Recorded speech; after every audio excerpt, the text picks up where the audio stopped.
Your book is called Embattled Dreamlands, The Politics of Contesting Armenian, Kurdish and Turkish Memory. What are these dreams of Armenians, Kurds and Turks? So on the one hand, we have competing dreams of Kurdish, Armenian, Turkish nationalism, which are dreams that are geared towards establishing one's own national sovereign homeland in the region.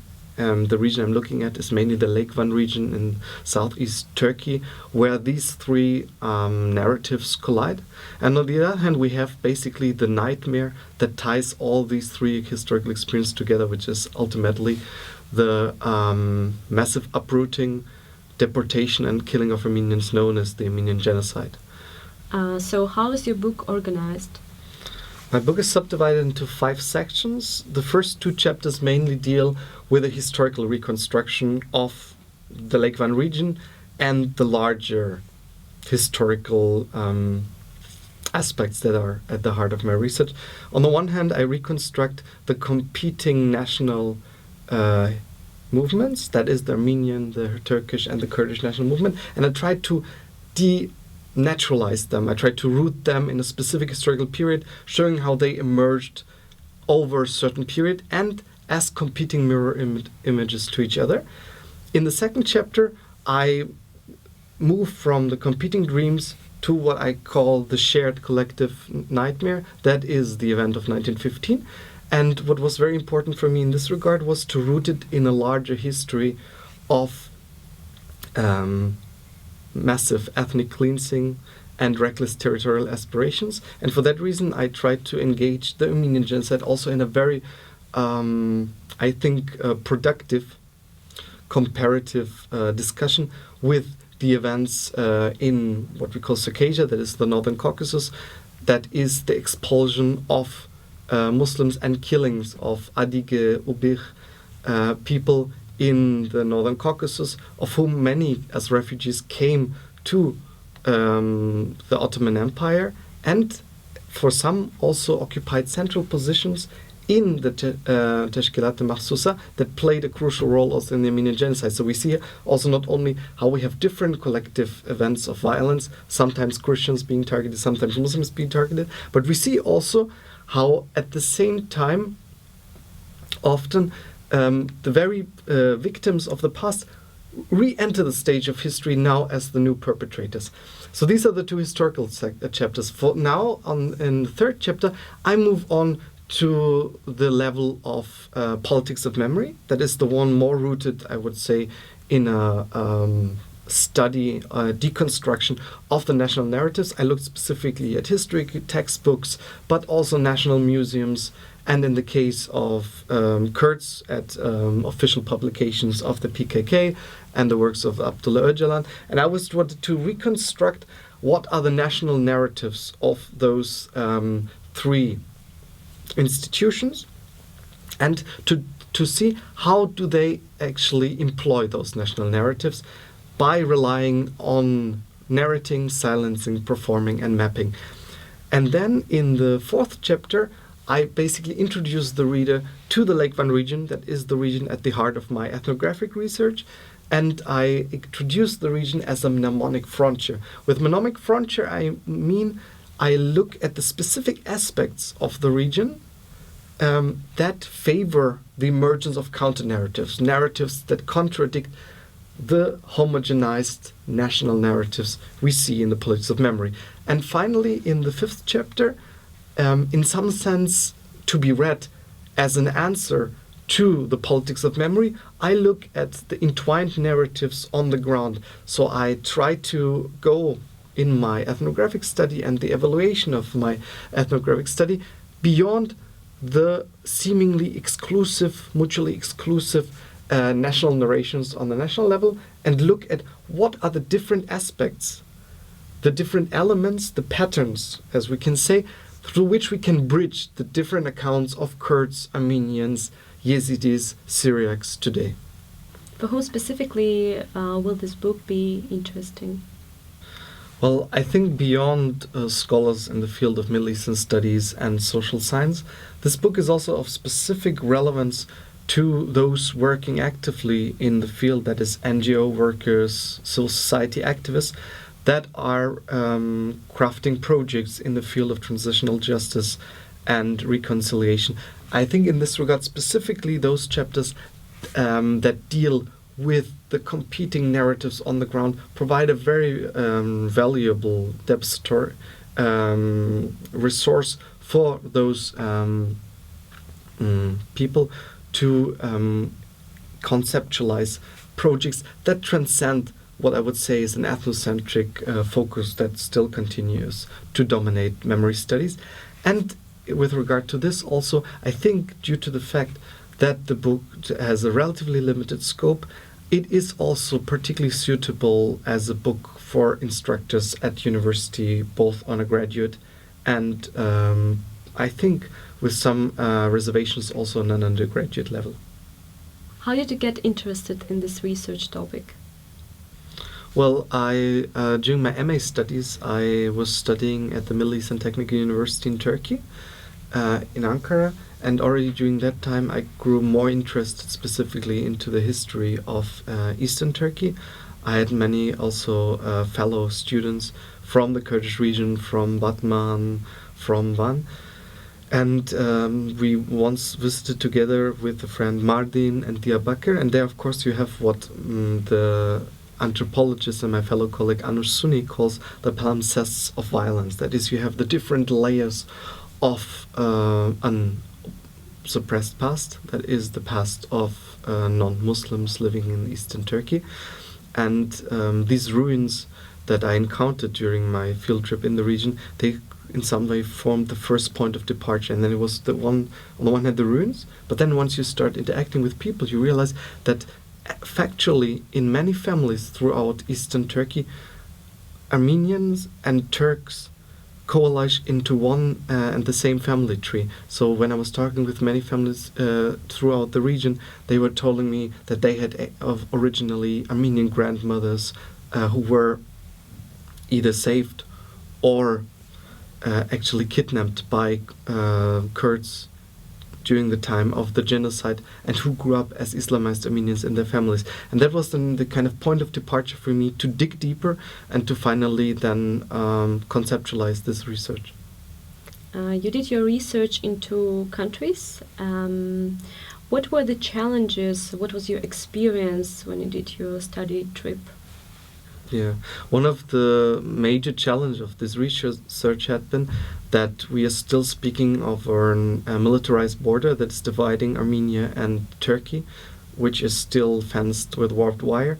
That means that to move from both countries, you needed to take the land route via Georgia, via a third country, whereas actually the locations where I've been conducting research were physically relatively close. So on the one hand, I conducted interviews with those who are currently residing in the Lake Van region, that is mainly Muslim Turks, Kurds, Kurmanji speakers, Zaza speakers, and on the other hand, the descendants of those who were expelled a century ago. That pertains mainly in the sense to Yazidis and Armenians, and to some extent also Syriacs.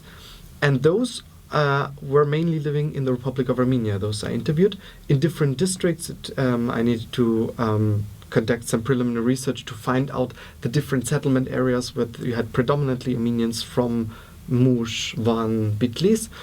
And interestingly, these two areas, these two regions are physically, geographically very close. It would take a couple of hours to get from Yerevan to Van, but in the absence of an open border, of course, this proved far more challenging than I expected. And at the same time also, when I conducted the fieldwork, it was still at a, in some sense, unique window of opportunity that was before the renewed escalation, the flaring up of the PKK-Turkey conflict, which allowed me also to access areas like Oramar, Darlıca in southeastern Turkey, in the Hakkari region, that are very difficult to visit and even more difficult to research today. In your book, you talk a lot about connection between Armenians and Kurds. So the question is the following: how the Armenian question and the Kurdish questions are related?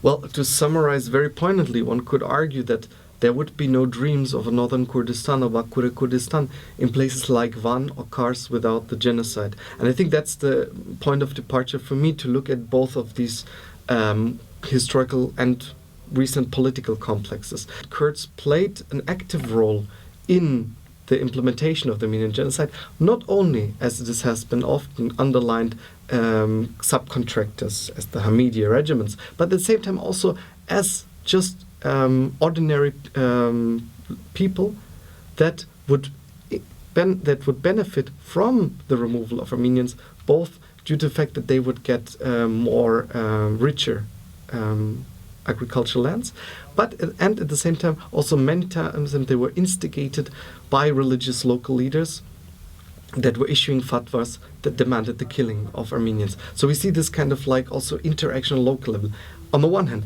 On the other hand, what we see, what we could call not fatal but friendly ties, we see how many aspects that were characteristic for the relationship between the Armenians and the COP, the Committee of Union and Progress, the regime during the time of the genocide, is repeated now with regard to Kurds, who are similar to Armenians a century ago, equally accused for high treason, that is devlet ihanet, and collaboration with for external forces as dış güçlerle işbirlikçilik. So we see a kind of like repetition of these kind of, on a meta level, of the very motivations that informed Turkish policies to take actions against a specific group termed as illoyal. And this is something I think that powerfully shows how both questions are tied together. How are official histories created and how can they be challenged? In order for institutions, states and state-like institutions, in my case it's the Republic of Turkey, the Republic of Armenia, and in the Kurdish case, in the absence of a nation state, we have the institution of the Kurdish movement, the Parti Kagaren Kurdistan, the PKK. And in order for these institutions to craft their national histories, they rely on powerful resources. In order to make sense of this complex interplay in the crafting of memory, I developed a fourfold typology, which I call silencing, narrating, performing, and mapping.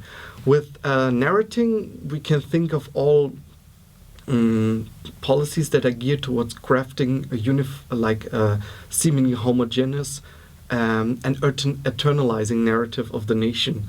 That is a narrative that tries to establish one's own nation as the primordial first society rooted in that territory. So that is the narrative that tries to root the imagination to what will become the imagined homeland. With regard to silencing, I refer to all the different policies that are geared towards undermining the claims of other peoples. That is, it is literally the writing out other nations, other people out of your histories. In this sense, I specifically, we can specifically think of like the conscious suppression of elements of history that run counter to your own narrative. And then we have performing. Performing is in some sense the way how you inscribe the narrative into the body of its citizens. That is national performances. We can think, for example, in the case of Turkey, of the performance of Çanakkale, but also on the other hand, in the case of the Armenian, we can think of the collective performances at the centennial of the Armenian genocide. And finally, mapping, that is the policy of inscribing your narrative into the landscape, the geographical landscape, which means mainly the renaming of places, so the changing of the toponymical landscape of an area, which is both relevant for Turkey but also for Armenia. So it's in both cases, like throughout the last century, policies of massive renaming of a large scale. Specifically, authors like Sevanishanian have explored that. That is the one thing. But then on the other hand, we have what I call the mnemonic frontier of the local space. That is elements, aspects of the local space that favor, that elicit counter-narratives. And there we have, first of all, what we call the storytellers. And that is in some sense reminiscent of what Bradbury in Fahrenheit 451 calls the people that's secluded, that withdrew into the forest. That are people that in the absence of written sources, we see the destruction of written sources, but in the absence of an official history that remembers Armenians, Syriacs, Yazidis, we have local people living in the local space that in some sense serve as living books, that are testimony to a forgotten past. In this sense, we have specifically the role of the Denkbej, of the Kurdish Chirokbej and Denkbej, the storytellers, the history tellers are of particularly relevance, because that here in this sense we have a ritualized form of transmitting those stories from the recent past that also include, specifically when we think of the Denkbej of Arame Tigran, or others, or Karapethachu, stories pertaining to the Armenian genocide in 1915.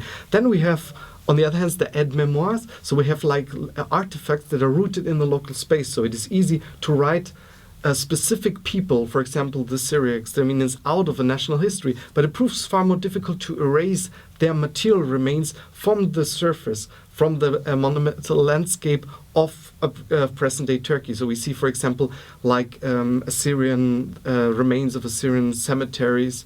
We see the remains of Armenian churches that last until this day. In this sense, they are not only silent reminders, but they are actually reminders that speak to us today.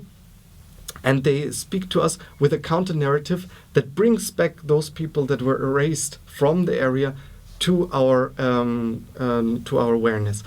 And on third case, we have also the case that we have a full, complete erasure of the material remains, which is true for different areas within Turkey where more and more historical monuments of the disappeared others that pertains to Armenians, Syriacs, and Yazidis are removed. But often what we see, we have this baffling observation that appeared many times during my fieldwork, that locals, Kurds, local Turks living in the area of the Lake Van region, the extended Lake Van region, Bitlis, Van, Mush, that they would still refer to their villages, to their districts, by the old Armenian or Syriac names. For example, we had participants in Bitlis living in a district that they would still identify as Tsaparko, which is the Armenian name. Or we have also other participants from villages to the southern shore of the Lake Van region, where they would still identify their village as Pshevang, often not fully aware that they were actually Armenian in origin by etymology. And then the final aspect is also that of counter-rituals. So on the one hand, we have the officialized rituals we talked about, whether it is in Armenia at the kind of official centennial of the genocide, or whether we think of also heroic processions in Turkey that commemorate, for example, the war in Çanakkale, or any other, what Torbakov calls counter blocking myths, so myths that are stories that are stressed at the expense of others. So we see that in the year 2015, it marked not only the centennial of the Armenian genocide, but at the same time also the centennial of Turkey's victory at Gallipoli, known as Çanakkale. So we see this kind of narrative and counter-narrative, and there we see the same also on the level of the ritual. So we see on the other hand officialized rituals that commemorate the official, they kind of try to enshrine the official narrative. And on the other hand, we see also local rituals. For example, we can think of the Kurdish halay, the Govend dance, and the way how they incorporate different elements of the past. One interesting example is, for example, the Yazidis in the Hakkari region that would dance the Govend clockwise in juxtaposition to other Kurds in other regions, which are dancing reverse clockwise. And there's a myth associated with this, that this is a reminder of the very fact that those Kurds had been originally Yazidis, and that only once they returned to their original religion, they would again start to dance the Govend in the same direction that the Kurds do in the region. So we have these interesting narratives that are inscribed into different rituals in the region. You suggest multi-collective memory as a way to transcend ethnocentric interpretations. What do you mean by that?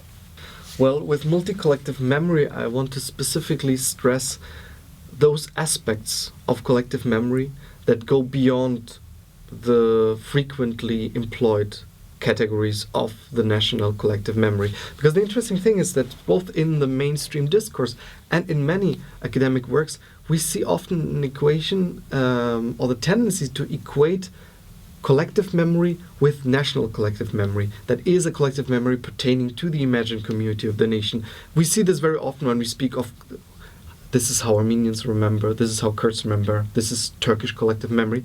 But I want to somehow transcend these categories, which I found as specifically like restricting in our understanding of collective memory in the landscape of an embattled geography, as it is true for southeastern Turkey. And there I developed a fourfold distinction that allows us to go beyond that narrow framework of the national collective memory. And that is specifically ideology, so how worldviews inform the way how we remember, and also at the same time how similar worldviews tie us to a specific historical narrative, the way how we make sense of the past as a socialist, the way we make sense of the past as a religious fundamentalist, the way how we make sense of the past as a religious moderate. So that was the thing that was interesting for me. And at the same time, we have locality. So I wanted to look at how do different people from different regions remember.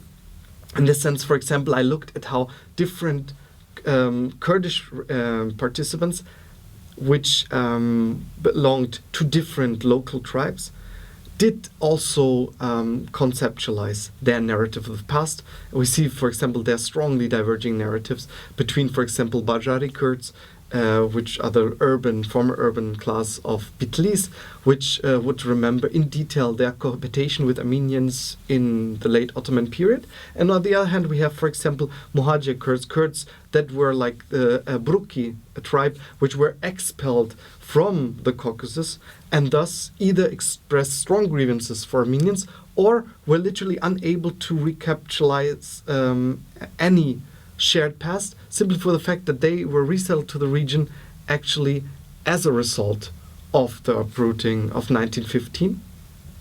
And on the third, we have also genealogy. That in this sense, I was interested in the question of how your different positionality within family influences memory. So I was looking at what is the memory of Armenian genocide survivors where a whole family remained intact. What is the memory of an Armenian family where the memory was transmitted by a young child or by a female member of the family? And there we see, of course, also very interesting differences. So in the case of a family where the whole family remained intact, we have a lot of specific information on the public life, on the oil factory, for example, the olive oil factory of an Armenian from Mush, and he could remember in detail the number of employees their grandfather had.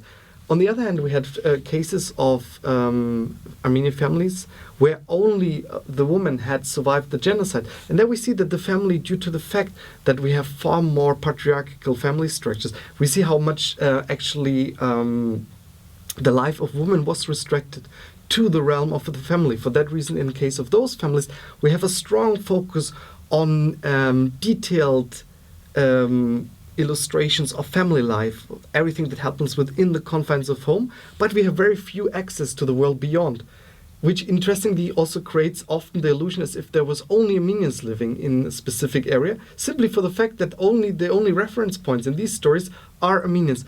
And then the third aspect are those of small children, which is where we have almost a full rupture of history. We have cases, for example, where we had an Armenian genocide survivor from one, where the whole lineage of the family actually dated back to one child that had survived the Armenian genocide as a child and did not remember anything about his family save from his own name and the name of his mother. What we also have is the temporality that is the influence different generations have in shaping collective memory. And there we see, for example, with regard to Kurds and the Lake Van region, that we have a certain transition from what I would call a generation of silence that was very, very careful of expressing, of articulating the crimes committed by their forefathers, mainly due to the fact that they felt still responsible, as they were acting often also on behalf of religion, to what I would call a generation of voice that now far more critically engages with the actions and the resulting responsibilities their forefathers have taken on by participating in the killings. And on the other hand, also in Armenia, we have an almost opposing trend. So we have, for example, generations that were still socialized in the Soviet period, where we speak of an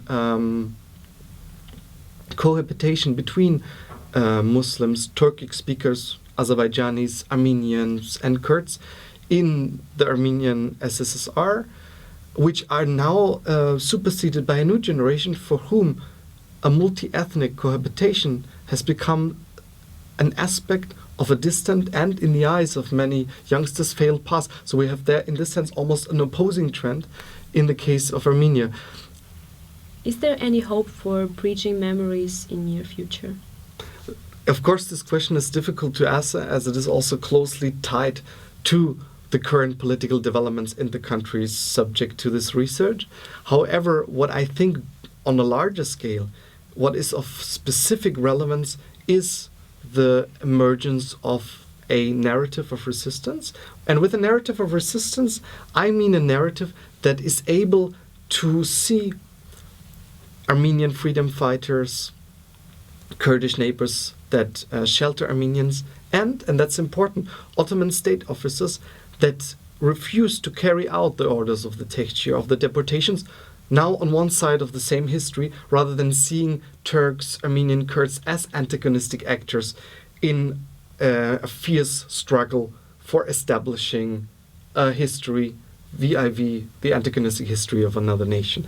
And in this sense, I think specifically much work has been already done by different intellectuals and historians in Turkey. Some, to only name a few, would be Burçin Gerçek. She has an amazing work called Akıntıya Karşı, that is Against the Flow, published in Turkish, where she specifically reconstructs the biographies, the stories of Ottoman officers, like, for example, the governor of Kastamonu or the governor of Erzurum, that refused to carry out the orders. So in similarity to what we see, for example, in the current narrative of the Holocaust in Germany, we also have now, specifically in mainstream media, a strong focus on those who resisted the orders of the Nazi party.